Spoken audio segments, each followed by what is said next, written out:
Welcome back, everybody. Today, we're going to be taking a deep dive into a program that it's really got an exciting mission, empowering Indigenous communities to be able to participate in Alberta's booming economy. It's called the Alberta Indigenous Opportunities Corporation, or the AIOC in Gumera. Get this, they're using loan guarantees to back some pretty big projects, the kind that can really shape a community's future.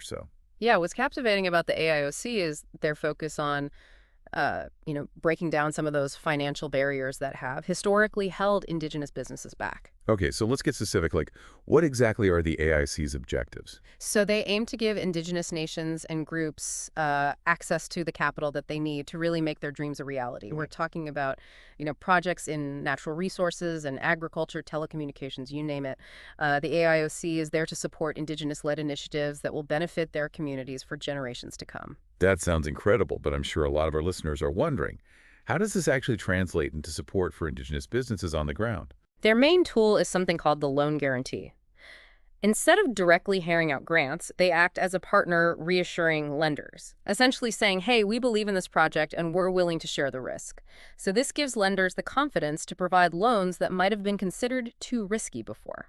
So they're removing that barrier to entry, making it possible for Indigenous communities to access the funding that they need to get these big projects off the ground. Absolutely. And that's not all. The loan guarantees also lead to better loan terms, lower interest rates, more favorable repayment conditions. This can significantly impact a project's, long-term financial success.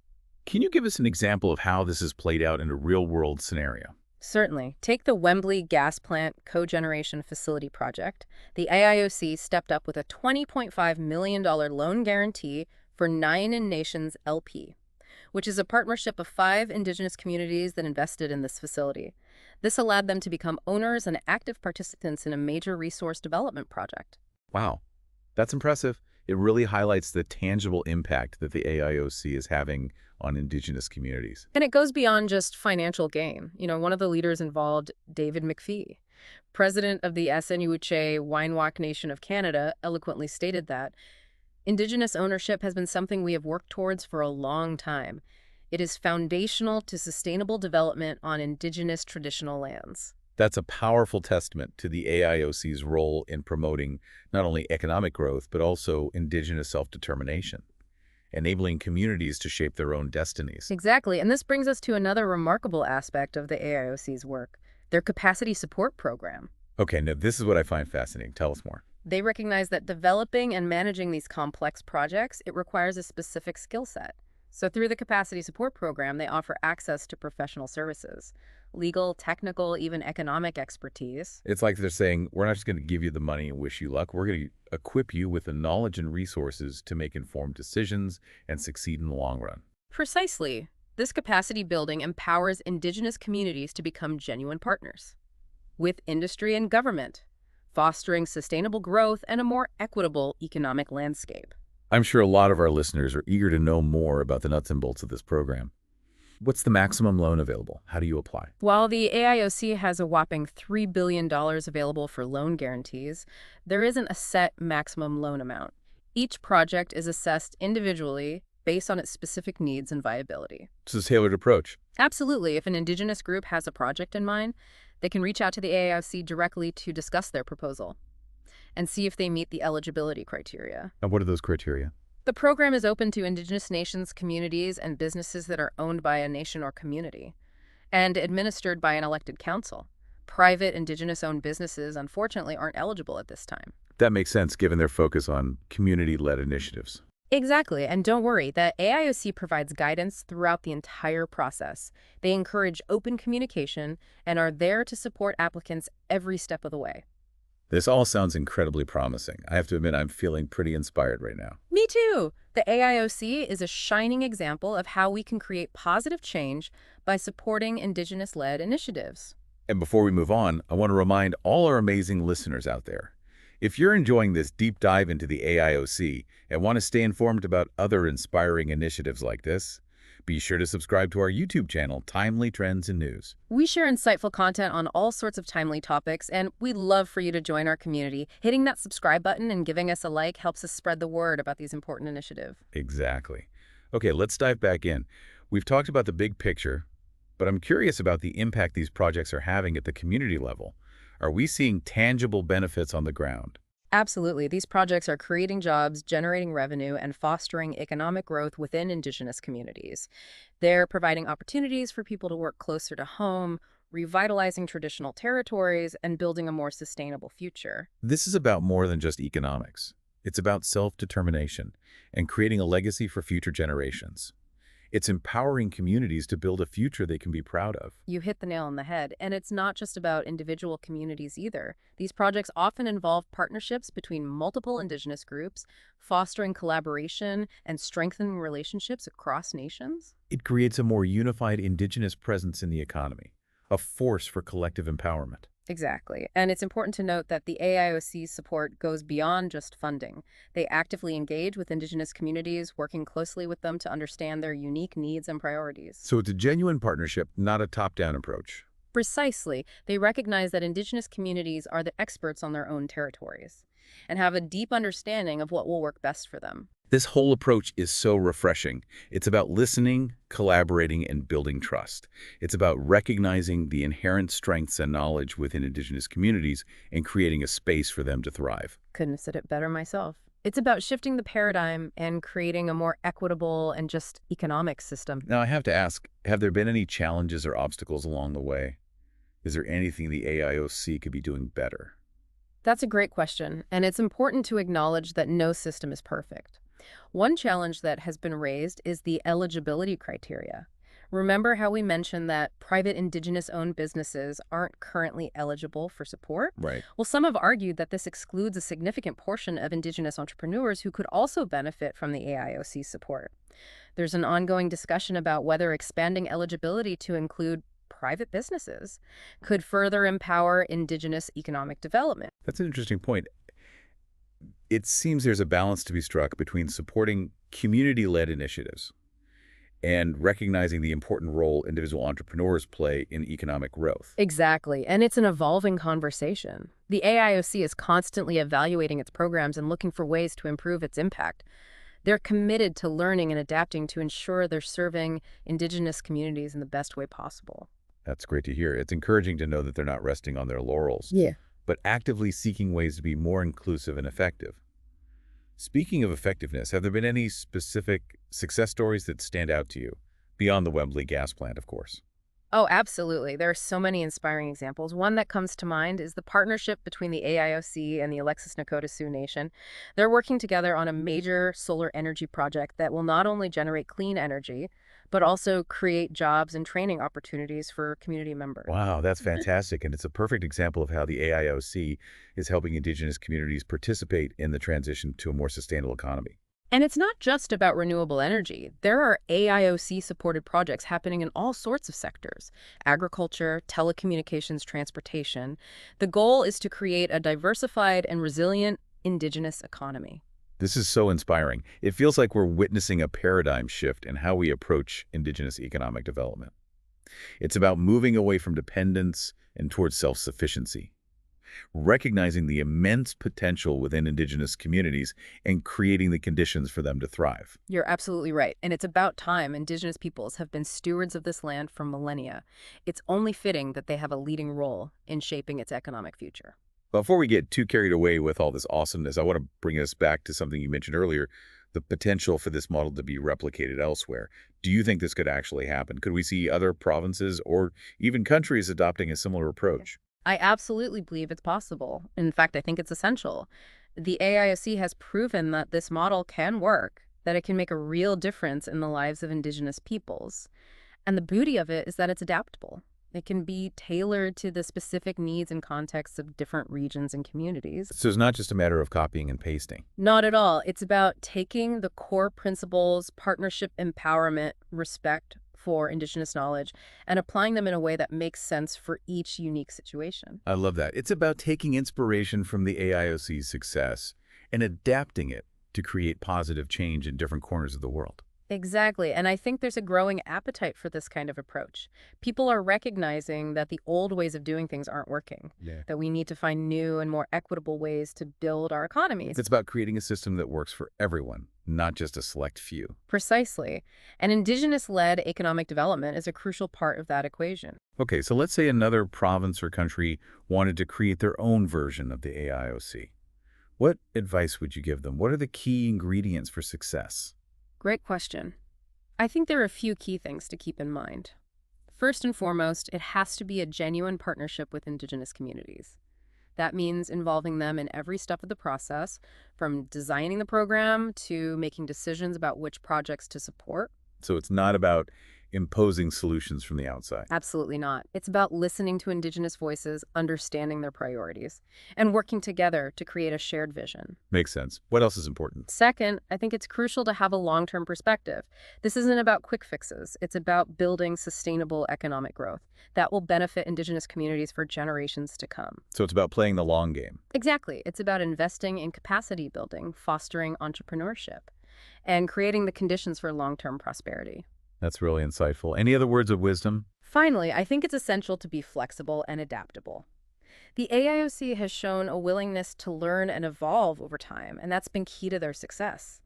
They're not afraid to try new things to adjust their approach based on feedback from Indigenous communities. So it's about being responsive and open to change.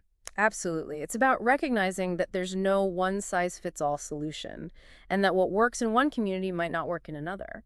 This has been such an insightful conversation. We've covered so much ground, from the mechanics of loan guarantees to the broader implications of Indigenous-led economic development. I feel like I have a much deeper understanding of the AIOC and the incredible work they're doing. I'm glad to hear that. It's been a pleasure discussing this important topic with you. Before we wrap up this part of our deep dive, I want to circle back to something we mentioned earlier, our YouTube channel, Timely Trends and News. If you're interested in learning more about the AIOC and other inspiring initiatives like it, be sure to check us out. We're constantly updating our channel with the latest news and insights on all things timely and trending. And we'd love for you to join our community. Hit that subscribe button, give us a like, and share our content with your friends and family. Let's spread the word about the amazing work being done by organizations like the AIOC. Absolutely. The more people who know about these initiatives, the better. It's about creating a ripple effect of positive change. Well said. Okay, that's a wrap for part 1 of today's deep dive. Thanks so much for joining us, and we'll be back soon with part 2. Picking up where we left off, I'd like to kind of go back to that point we were talking about earlier about, the potential for this AIOC model to be replicated elsewhere. I mean, just imagine the possibilities if other provinces or even countries adopted a similar approach, to supporting Indigenous economic development. It's a really exciting prospect. Yeah. The AIOC has clearly demonstrated that this model can work, that it can make a real difference in the lives of Indigenous peoples. Yeah. And like you mentioned earlier, it's adaptable. It can be, tailored to meet the specific needs of different regions and communities. Exactly. It's not about creating a, carbon copy, but rather taking those fundamental principles, that, partnership empowerment, respect for Indigenous knowledge, and applying them in a way that, resonates with each unique context. So it's about taking inspiration from the AIOC's success and adapting it to create positive change, all around the world. Exactly. And, I think there's a growing desire for this kind of shift in perspective. People are realizing that the old ways of doing things, they often fall short, that we need, new and more equitable approaches to building our economies. It's about creating a system that works for everyone, not just a select few. Precisely. And Indigenous-led economic development is a, vital element in achieving that goal. Let's say another province or country was inspired by the AIOC's success and wanted to implement a similar program. What advice would you give them? What are the key ingredients to ensure success? That's a great question. And, I think there's a few key things to keep in mind. First and foremost, it has to be a genuine partnership with Indigenous communities. And that means, involving them in every step of the process, from designing the program to, making decisions about which projects to support. So it's not about imposing solutions from the outside. Absolutely not. It's about listening to Indigenous voices, understanding their priorities, and working together to create a shared vision. That makes perfect sense. Yeah. What else is important? Second, I think it's crucial to have a long-term perspective. This isn't about quick fixes. It's about building sustainable economic growth that will benefit Indigenous communities for generations to come. So it's about playing the long game. Exactly. It's about investing in capacity building, fostering entrepreneurship and creating those conditions for long-term prosperity. Those are really valuable insights. Any other words of wisdom? Finally, I can't emphasize enough the importance of flexibility and adaptability. The AIOC has shown a remarkable willingness to learn and adapt over time. And that's been really, key to their success. They're not afraid to try new things, to adjust their approach based on, feedback from Indigenous communities. So it's about being responsive and open to change. Absolutely. It's about recognizing that there's no one-size-fits-all solution and that what works in one community might not work in another. This conversation has been incredibly enlightening. We've covered so much ground, from the mechanics of loan guarantees to the broader implications of Indigenous-led economic development. I feel like I've, gained a much deeper understanding of the AIOC and the transformative work that they are doing. I'm glad to hear that. It's been a pleasure, discussing this important topic with you. And speaking of inspiring initiatives, I want to remind our listeners to check out our YouTube channel, Timely Trends and News, if you want to stay informed about the AIOC's progress. And, discover other incredible organizations making a difference. We constantly provide updates and insights on a wide range of timely and trending topics. And we'd love for you to join our community, Yeah. Hit that subscribe button, give us a like, and, share our content with your friends and family. Let's spread the word about the amazing work being done by, organizations like the AIOC. Exactly. The more people who are aware of these initiatives, the greater the potential for positive change. Couldn't agree more. All right, that concludes part 2 of our deep dive. Thank you for joining us. And we'll be back soon with the final part of this episode. As we wrap up our deep dive into the Alberta Indigenous Opportunities Corporation, I'm really struck by this sense of hope and possibility that surrounds this whole initiative.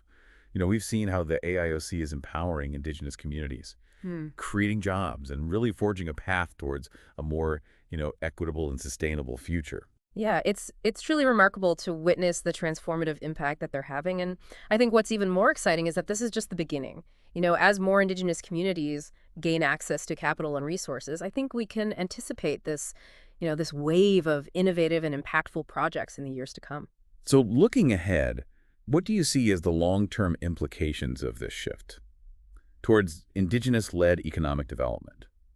What kind of future do you envision for Indigenous communities, in Alberta and beyond? That's a really thought-provoking question. I believe the potential is limitless. As Indigenous communities continue to assert their economic sovereignty and build capacity, we can expect, I think, a significant shift in power dynamics. We'll see Indigenous voices taking a more prominent role in shaping policies and decisions that directly affect their communities and territories.